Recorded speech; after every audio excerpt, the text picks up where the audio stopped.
Let's start with a whimper, and not with a bang. A bang is authoritative, definitive, and final, whereas a whimper is timid and quiet and fearful. A pretty good way to start. Because I feel fearful, uncertain about my life, my career, my future, my present, uncertain about turning on the camera in the face of the terrible twos, the too fat, too old, too left, too right, too miserably aware of my own ignorance, too stupid to know all the answers, and too smart to think that I do. That's a downer. Good way to start things off, some existential regurgitation of human frailty and limits.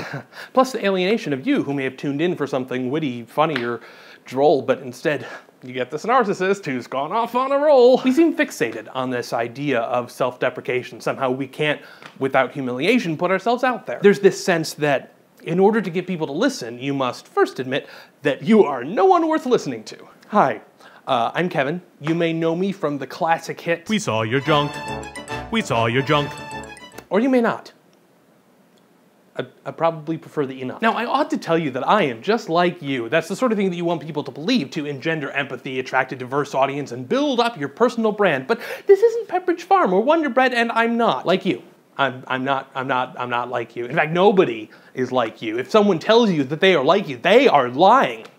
Unless you're talking to yourself. I spent about 23 years not making videos, followed by about a year and a half of making videos, and then a further 6 months of not making videos. So I have a lot of experience with not making videos, but a little experience with making videos. So what am I doing with my hands? Now, I stopped making videos because I decided that I wanted to do some really cool and complex stuff, and I figured that the best way to do that was to make no videos at all. I've since kind of revised my thinking on that. Anyway, it is 2015, which is awesome.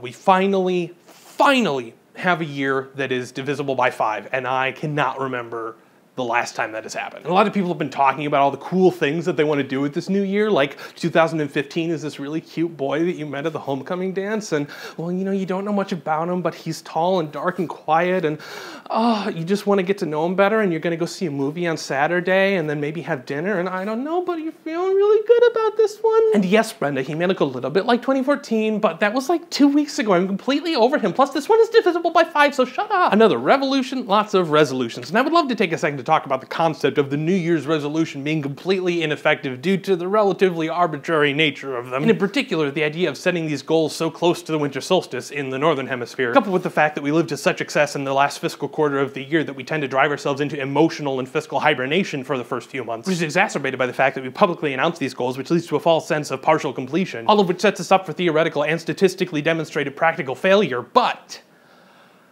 one of my New Year's resolutions is to not rag so much on New Year's resolutions, so we're not gonna do that. Personally, there's a lot of stuff that I'd like to do, and I'm resigned to the fact that I know I can't see it all through. There are a lot of things in my life that I recognize have atrophied, like my piano skills or my Twitter feed. So I move my keyboard closer to me in the hopes that, to a small degree, it'll help me have the chance to play without having to go really out of my way. I feel like the way to make a change is simple. Just try and arrange your life in a way such that your habits are easy to cultivate and breed. Like rabbits. Really just make it more of a pain to refrain or abstain from the thing that's a gain. I mean, options for this are pretty ample, but to make my point, here's just one example. The clean clothes that you put, say, next to your bed make it harder to wear an old shirt instead. It's not really effortful, you're just hacking your head, and it's really as simple as that. So I'm starting videos again today, not because I'm clever or really have anything to say, but just in the hopes that I might one day. And I don't always rhyme.